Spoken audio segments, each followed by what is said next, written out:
Hi, hello mga madi. Biyaheng Bukidnon na naman tayo. Yan, ganda-ganda ng view, di ba? Huwag maulay ni sila kung mga kauban sa buhat. Mga gwapa, nagpalikod gyud kay gusto gyud og lisod-lisod sa kinabuhi. Enjoy man po dahil magsakay ka sa likod, pero malarlar po ka sa kakusog sa hangin.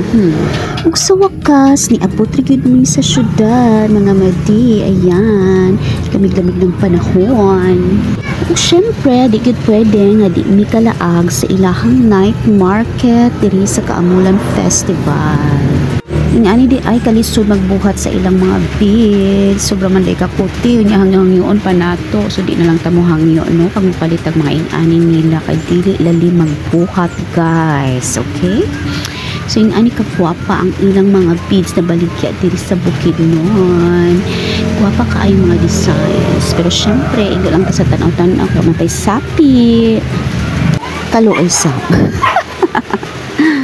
Dirita sa ilang ground magsuroy-suroy, super daghan kaayo tao mga madi. Super pagyud katugnaw sa panahon, nangurog gid ko sa katugnaw madi. Okay, gigutom naman ang mga bito, so mangita ta og kachibugan.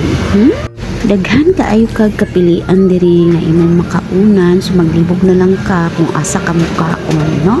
So mauto, wala lang minikaon, charot.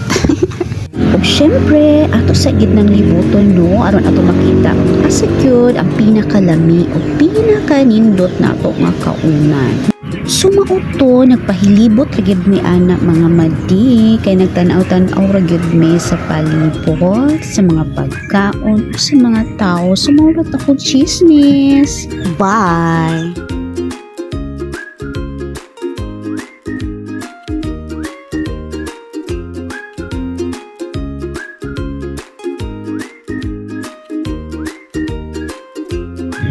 Bye!